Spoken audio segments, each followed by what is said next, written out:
Hello. Can you hear me? Yes, good to see you. Yeah, in real, I wanted to say, but I know it's still virtual, but at least it's not, on a TV screen where something was recorded beforehand, but it's live. It's recording with Delasi, right? So that's really cool. How has your day been so far? It's been okay. I was working earlier in the morning and then went for my haircut in the afternoon and then literally have come back and ready to go. Yeah. Yeah, great. And before we dive into the conversations and dive into your world and first times that you have experienced, let me briefly introduce you because you just also said you just came back, right? Back is, I assume, home in London. That's where you live, where you were born and raised as well. And as mentioned before, you're Delasi, you're an actor, a model, and a DEI consultant. And DEI stands for Diversity, Equity, and Inclusion, which typically is a function in corporate HR organizations. And if we focus on you, the actor, a bit, you discovered your love for acting at a young age, actually in school, where acting was also one of your subjects for the GCSE and A-level exams, which are in a simplified way, kind of final exams in the British school system before you enter university. And still, like I think many others, you felt you should maybe first get a proper job, so called, and started studying law and psychology. And while you were studying, you also had an idea to start a media company, and that made you experiment with media, exposure to media. And through that, you also got jobs as a model. You walked on runways, for example, for Amazon, and you also got exposed and introduced to representatives from the film industry, from the acting industry, got involved in projects, and then remembered that all you actually wanted to do is acting and not necessarily become a lawyer or a psychologist. So you didn't continue your studies and you entered the working world while simultaneously you also studied acting at the Identity School of Acting in London part-time, and at the same time worked as in sales, eventually sold software, DEI software that helped in the field of DEI, which made you an expert in that field, which made you work as an advisor and consultant in that field. But you also understood that eventually, with you wanting to focus on acting, a corporate job would clash with that, right? So again, you were creative and you thought maybe getting a license as a taxi driver would help you get the flexibility that you need to focus on acting. And just about the time when you got that license, you also saw the casting call for Bring the Drama. And that was last year. Bring the Drama is a reality TV show on BBC that launched last year. And out of 2,000 applicants, 8 made it to the show, and you were one of them. And not just that, you were also one of the 3 winners that made it to the final showcase.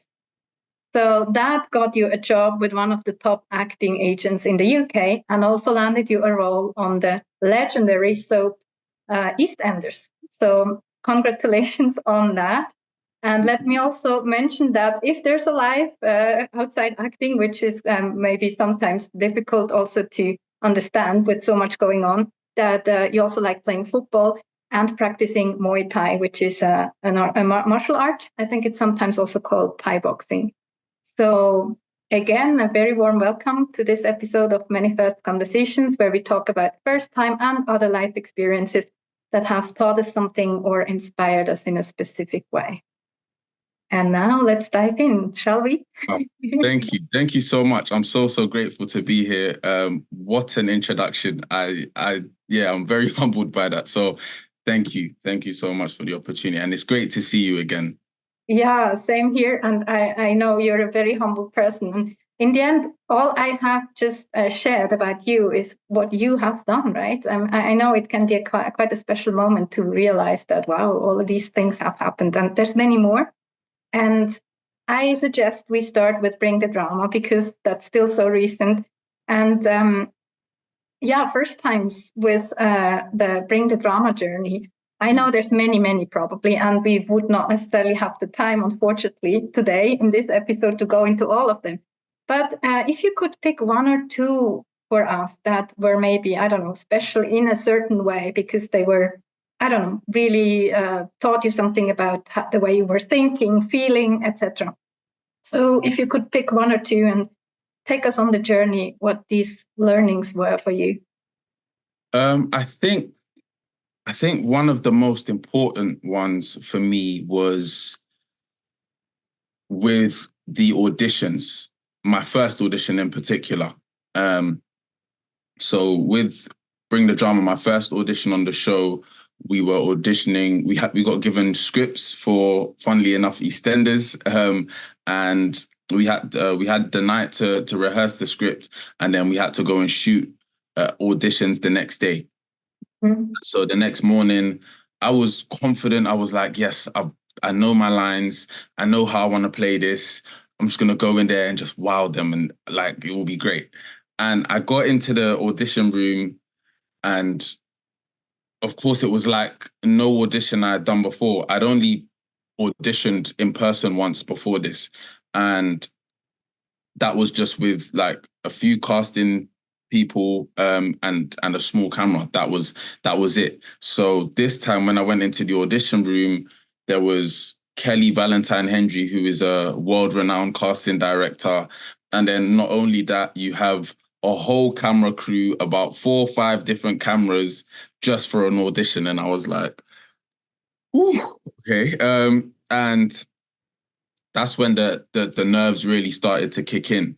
And that happened for the first 2 auditions. And I think what it taught me was that I can't perform, not I can't perform, I wasn't able to perform my best at that time because I hadn't got myself comfortable. And so that really taught me something. I thought I overthought a lot.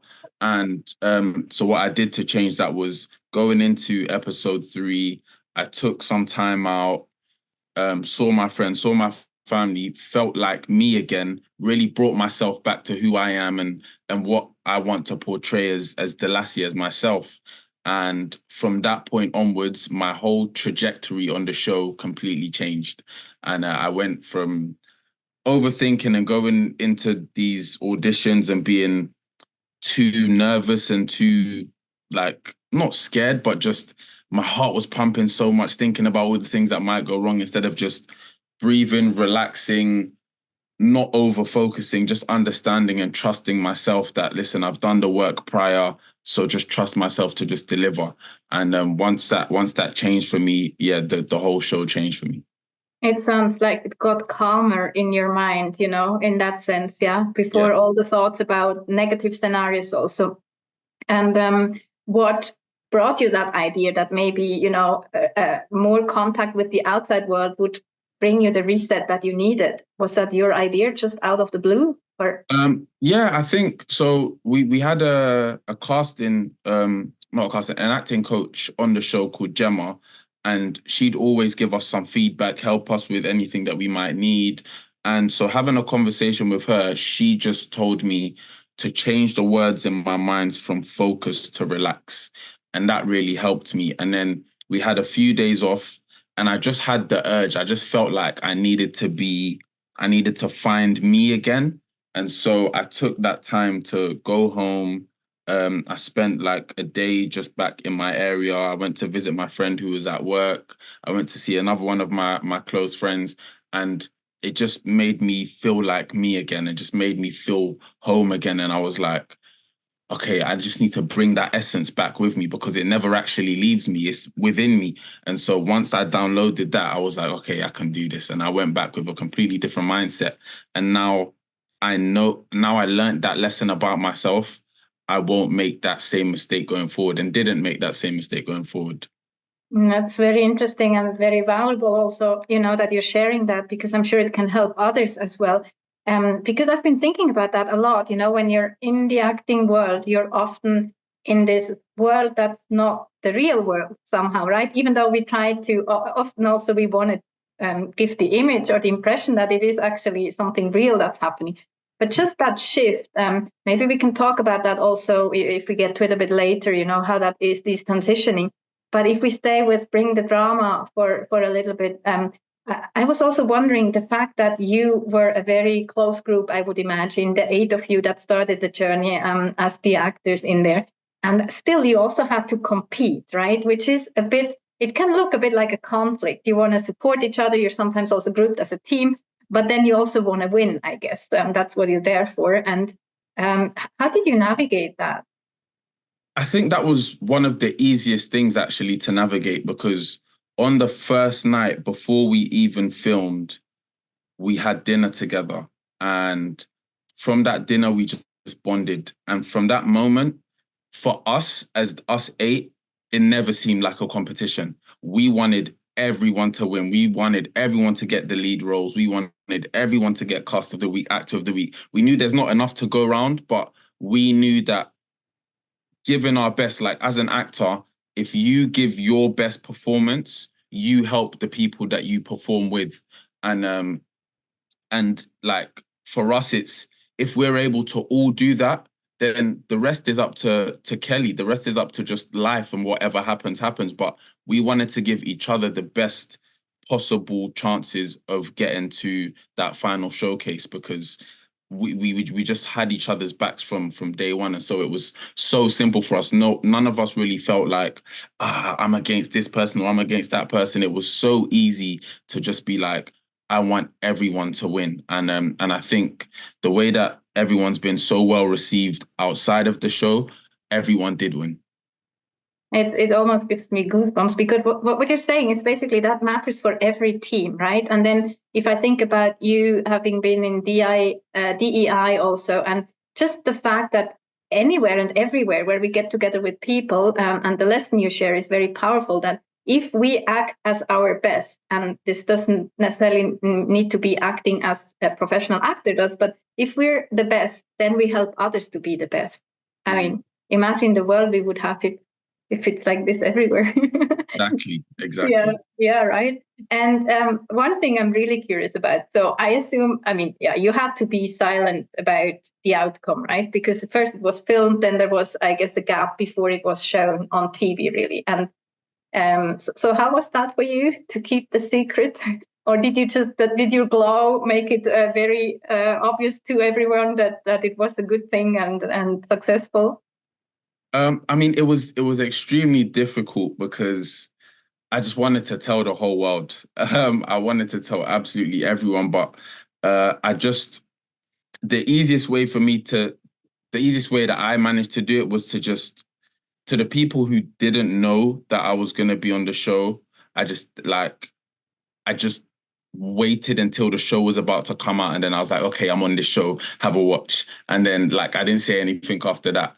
But for those who knew I was going to be on the show, it was very hard. I just had to just be like, just wait and watch, just wait and watch. And it was only a few people that actually knew before the show came out, because they were at the final showcase. So I had to tell them, like, for example, my mom, some of my close friends and family, I had to tell them because they came to the showcase. But other than that, I tried my best to keep it under wraps. So at least you had some people that also knew, in case you felt like, so Yeah. you had some kind of partners in that crime. Yes, exactly. Yeah, no, seriously, congratulations again on that, and also on keeping it a secret. I know you're very professional, and that makes me think about you and your values. Also, what you mentioned about the challenge you faced with the first few auditions, and then going back, trying to find yourself again, or the need that you had to find yourself again, and what you want to be and project in the world. And your Instagram account is called The Real Delasi, right? So, and then again, the support you provide, specifically on social media, I see you celebrate others a lot.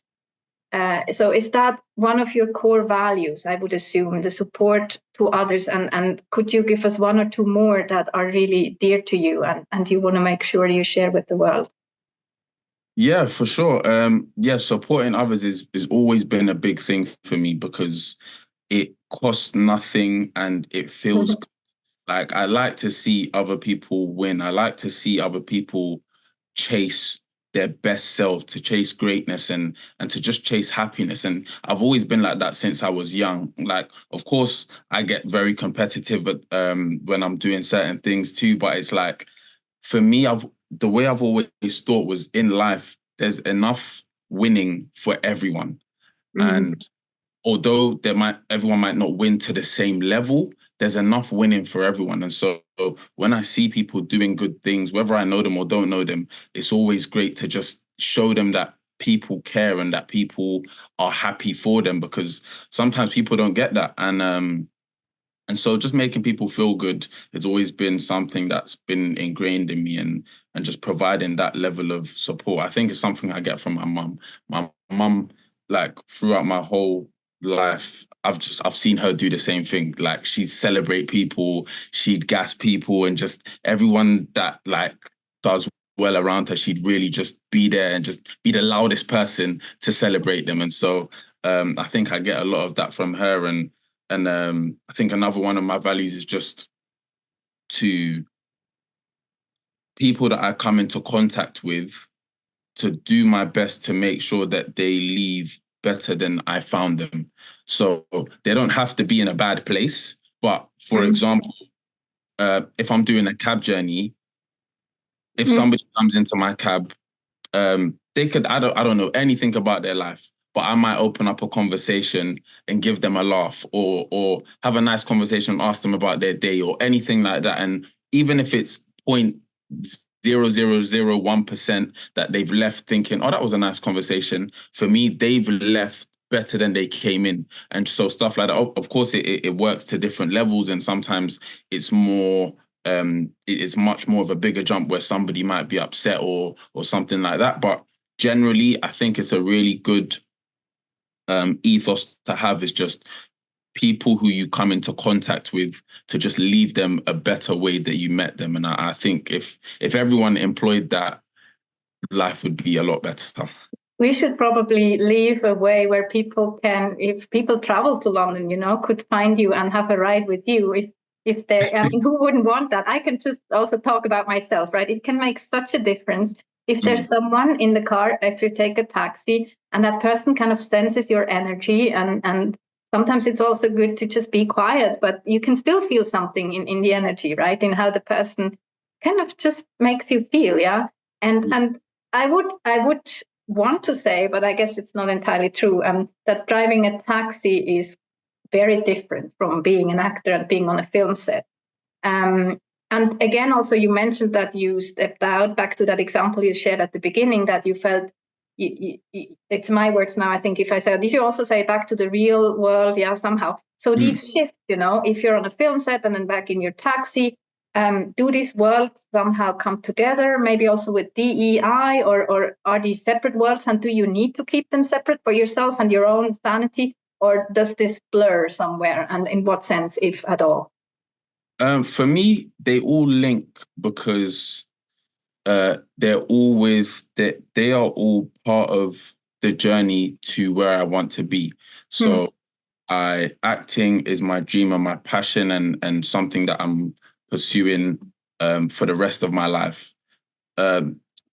Driving a taxi enables me to get the money and have the flexibility to pursue that dream. That's where that link is. And then DEI, that's just something that is just dear to me as a human being. And the way it links is because over the last few years, I've tried to become a thought leader in that space. And as I transitioned more into acting, I always had the intention of the more status and influence I get as an actor from my acting, the more of a platform that I get to bring light to diversity, equity / equality and inclusion. It's very beautiful what you're saying, and very powerful also. And I think it makes sense that different fields and so kind of enrich each other, right? Even nourish each other. So people like you and leaders in these fields are needed to bring these parts together. Now, can you remember what at all made you fall in love so much with acting, or feel that this is what you want to do? Maybe there were 2 or 3 or more instances in your life that reconfirmed that. But can you remember when you were in school, what was it that clicked with you? I mean, for me, it goes back to when I was very, very young. I remember, so I've always been someone who like had so much energy in class.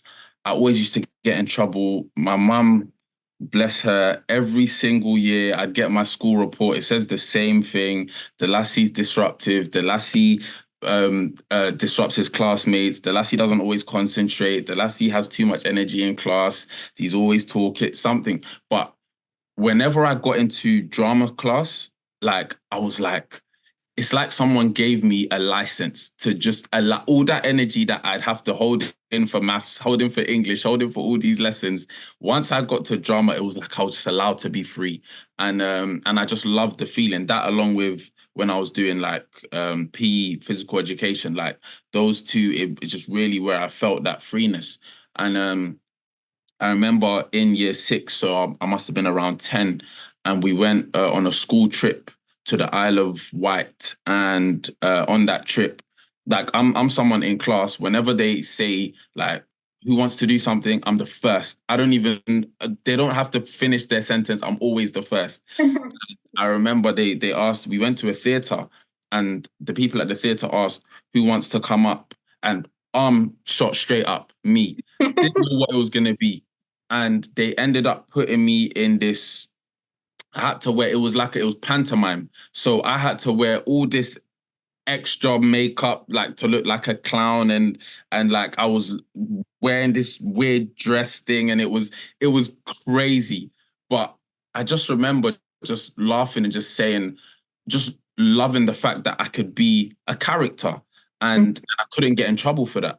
And then as I went up in school and age, I always selected drama where I could. So example, for GCSE, for A level, and just getting into the having to get into the process of learning lines and then portraying that character was something that I just loved doing. It was just so fun for me. It never felt like hard work. It felt like work, but it never felt like hard work. And so I just really started to love it. And I remember some of my performances. One of them was for A level. I portrayed. There's these two gangsters in London from long time ago. I think it was like the 60s, called the Cray Twins. I don't know if you've ever heard of them. They're from East London, and they were like these two twins who caused havoc in London. Absolute crazy guys. And I played one of them for my final performance, and so did one of my friends. And the whole performance, like we played the Craze as a family, and the portrayal of their life. And I remember doing it, and I just came off stage and I just was so exhilarated. It was like, wow, I could do this forever. Like, this is insane how I was feeling. And just, yeah, just from that, those things, that sense of freedom, that sense of excitement, that sense of being able to portray something different and also entertain, it just kind of, all these things I felt like were just perfect for me. And that's why I love it so much. Very nice. Thank you for sharing that. And now say, I mean, if I listen to you, I feel like, why did you ever think about maybe becoming a lawyer or a psychologist? Is that something you can talk about? You know, what made you choose that? I know we're younger, and all kinds of pressures, but would be interesting if you can share about what it was for you. Yeah, for sure.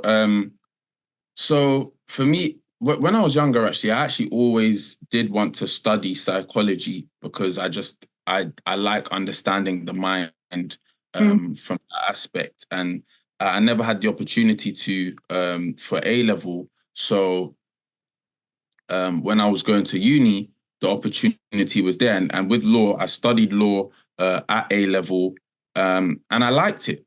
And I was like, okay, so I like law. I also like psychology. I'm also a bit indecisive. Why not just do both?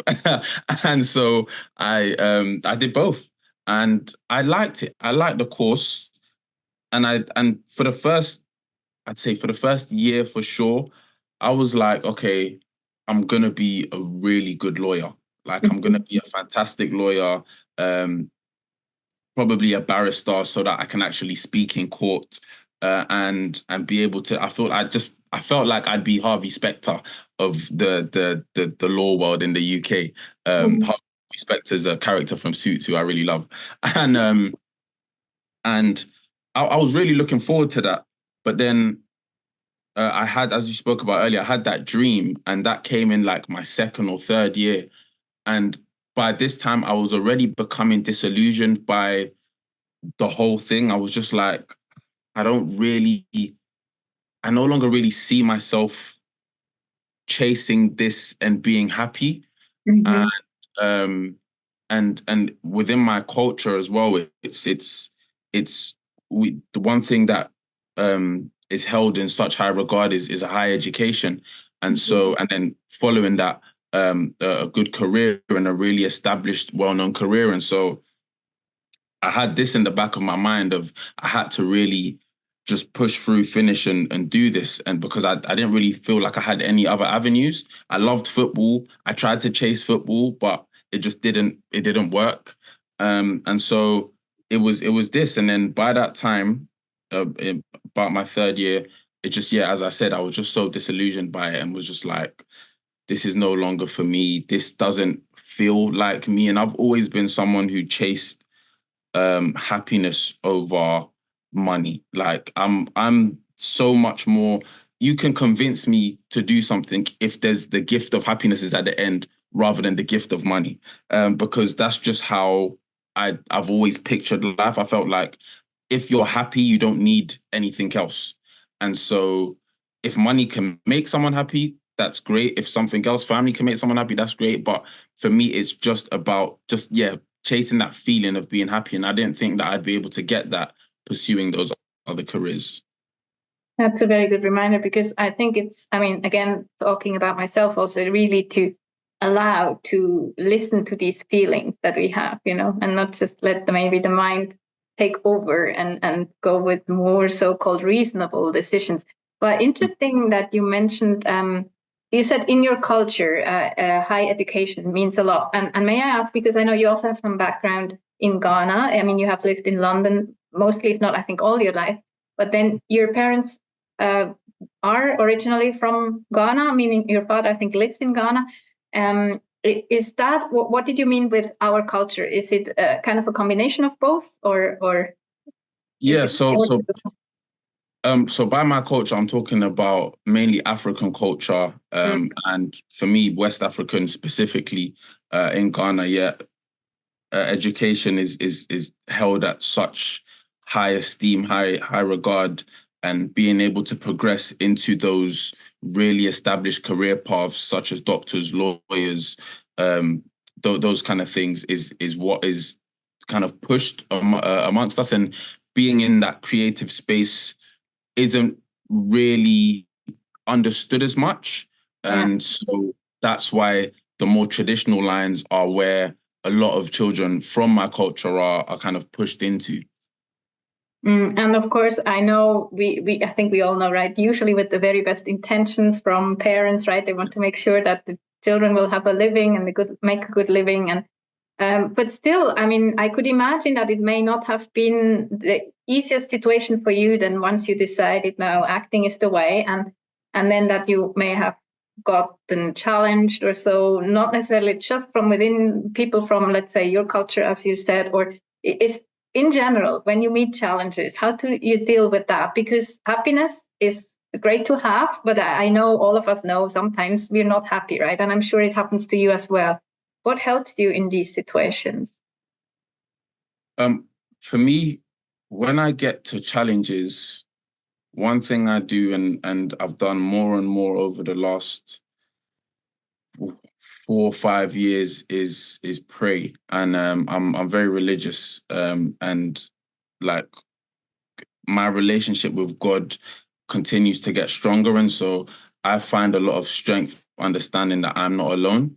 And so throughout my journey, it's when I've got to particular hardships, I take a step back and I pray and I understand that I'm still alive.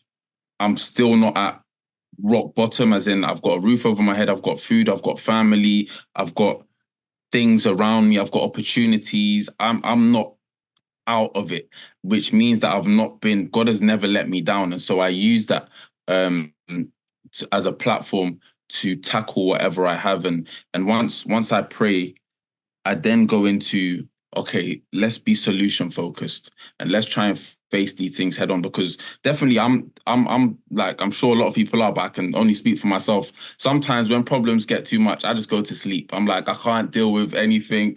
I want to sleep because it feels like it goes away. And then you have so many sleeps and the problem is still there. And so what I've learned is you have to become solution focused. When you're solution focused, you raise your head, you lift up your chest, and you look at the challenge head on. And by looking at the challenge head on, you face it, and you're forced to understand how you can fix it.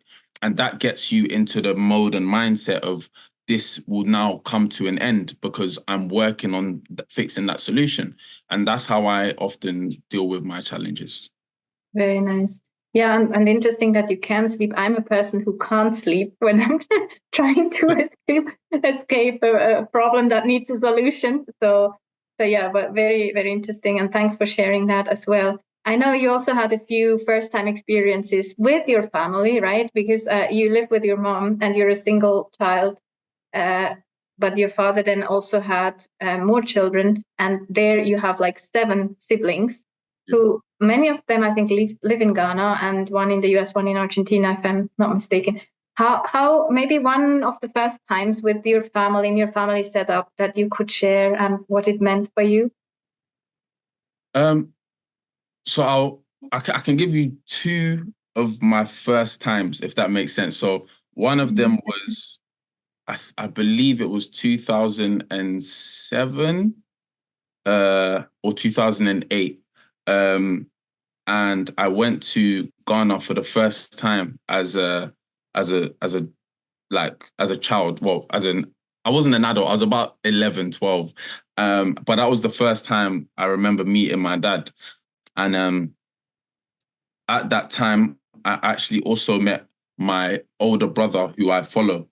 And that was such a surreal experience for me because my whole life I'd wanted siblings. Like I was bored being an only child and I just wanted siblings. And so to meet my older brother was just like a dream for me. And I literally stuck to him like glue. Like wherever he went, I went, and I was just enjoying it. And it was such an amazing thing because he's a few years older than me. So he was well into his teen years at that time. And so he was showing me so many different things. And I was looking at him in awe, like, oh my gosh, like this guy's the coolest guy in the world. And that was such a poignant moment to me because I met him, I met my stepmom, and I met my dad all that in that one time, and it was such a special moment for me. And then another time that I recall is some years later when I went back and I met my younger sisters for the first time, and my younger sisters were 6 months old and they're twins, and they were 6 months old. And I remember I went there. It must have been about just a few years later. I went there, and what happened? They were having their naming ceremony, and I just remember of course I was young. I must have been about 13 or 14, and with the naming ceremony, you give gifts and stuff like that. And of course, I don't work, I don't have money, I don't have anything. But I remember I had £5 in my pocket, and I remember giving the £5 to the pot. And the lady who was the host that day announced that I had given £5. It was £5 from the big brother, and I felt so proud in that moment to give my little £5. And that for me, that was like the start of my journey with them. Those two are my hearts, like they're my little sisters, and just our relationship has just grown since then. I felt so close to them since that moment. And also during that same period, was my younger brother was really young as well. So I had met him not too long before that. And I remember just at this time now, it's just there's so many people. There's the two babies, and then the toddler, and then the brother above me. And it's like how did this happen? And it was so crazy having to adapt to just having siblings, but it was so fun for me. And I remember during that time, actually, during the naming ceremony, I remember playing with my younger brother. He must have been 5 or 6 at the time, and I of course not used to playing with younger siblings. I'm wrestling with him crazy, and I remember I must have thrown him on the couch or something, and he burst his lip, and his lip was bleeding, and he was crying, and I was thinking, oh my gosh, I'm in so much trouble. And it was just, but it's like a memory that sticks in my mind, because I was still so excited, because I was still being able to have fun with a sibling. So it was, yeah, those are some of my best firsts ever. Very, very nice. Yeah, from thinking you're an only child, right, to suddenly having this extended and big family. And you're probably the cool brother to your younger brother, in spite of the burst lips. Like your older brother is for you, you know. So very, I very hope nice. so. Yeah, And you honestly, mentioned, yeah, you sorry. Oh no, I was saying, yeah, I hope so. I hope he does see me as that, and he's forgiven me. We have a very good relationship, and even him, he's like my mini me. I just, yeah, the things he Wow. does is just, yeah, I'm so proud of him as well. And you mentioned naming ceremony also, and so I know we also have to start wrapping up for today, but I would like to talk about the name, um, and your name, Delasi. So I think there's a story behind that. It made me think of a football, and you mentioned football, right? That you also tried to go into football, which I really Delasi I would have associated that definitely with football players, because sometimes they have just one name, right? Yeah. But then I know you also have additional given names, but you prefer to be called Delasi. And could you share with us a bit where that came from and why not the other names? Yeah, yeah, for sure. So I like to go with Delasi because it's different, it's unique. So Delasi means savior in my mum's language, which is called Ewe, from Ghana, and I've always, of course, I love my name. Like I've always liked it. My first name is Nicholas, which is after my granddad, and the Lassie just always, as I've grown up, I just loved the name because it just made me feel like I was just so unique. And so now when I go by the Lassie as one name, it's just because I really like, I have thoughts of just becoming the best in my craft, and I feel like having I think it's called a mononym of just one name. Mhm. I feel like it's just written for it to just all coincide in that way of just, there's certain people that you associate with one name. You have your Beyonce's, Rihanna, Zendaya, like people with just one name, and they're all iconic. And so I'm like, okay, I need to add myself to that Mount Rushmore. I can do it. And of course now I just go by the one name, Delasi, but now the work has to follow. So I have to prove to myself every day why I'm just Delasi, why I'm just the one name. And it's a real booster for me. And that's very powerful. Yeah, it's like your daily vision board, or, like I'm very present, and you hear it, others echo it, right? So it's Yeah. reinforced. Very, very powerful. Thank you for that. It's very inspirational. Yeah, I usually like to close with something playful, because, yeah, I think we all need play in life.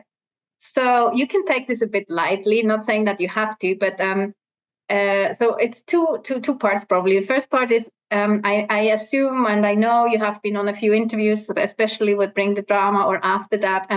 And what is the question that you get asked like the most, without saying much about it? But has there been something that people just always ask? And is there something that you would like to be asked but have never been asked, if at all? Ooh, what do I get asked? I I well, I get asked a lot where my name is from. Mm-hmm. Yeah, like So I was not the only one. yeah, yeah, I I get was not asked the that. first one. No, unfortunately, I've had that my whole life. I get asked that so Oh, much. And it's never like, it's always done in a particular way. I'd be like, the person will introduce themselves, or I'm like, I'm Delasi, and they're like, Delasi, oh, that's an interesting name. Where's that from? And it's always in that same kind of way. So yeah, but I don't mind it. I like it. A question that I'd like to be asked. Oh, probably, what's your favorite food? Not the color, food. Food. Yeah, can you answer that for us? I'm really Um, curious now. Are you hungry? I'm always hungry. Yeah. Ask anyone on Bring the Drama. Like, I ate like nobody's business. I ate so much. I put on weight. I saw in pictures that my face put on weight because there was just so much food, and like everybody knew when breakfast was there, lunch was there, dinner was there. Call Delasi because he just eats. I just eat so much. So yeah, I love food. My favorite foods one is called banku and okra soup, which is from my country. It's semolina, and it's made into this ball. And then the okra soup is like a soup that you kind of have to dip it in with and swallow. And it's like my mum's is just the best ever. And this is absolutely incredible. And then outside of that, I just really love Italian food as well. So not British, but let's not go into that. Not Yeah, British food. not too much with the British food. I mean, I could do fish and chips. I like fish and chips and bangers and mash, which is sausage and mashed potatoes. But outside of that, not too many British classics. Okay, but classic dramas, as we now know, you prefer that to the classic food, let's say, probably. Exactly. And I was thinking, who knows? As we were talking about lawyers and psychologists and so on, you might be able to play such roles, right? And you have an insight and a background in these now as well. And so yeah, I wish you all the very best with all the roles you will play and keep playing in private, but then also in your profession and wherever they may come together and blur. Thank you so much for all the inspiration you shared with us today. And yeah, see you soon, hopefully. Thank you Somewhere so on much. the screen or in real life. Definitely will see me on screen and in real life. Thank you Looking so much. forward to Very that. grateful. Thank you very much, Delasi. Bye now.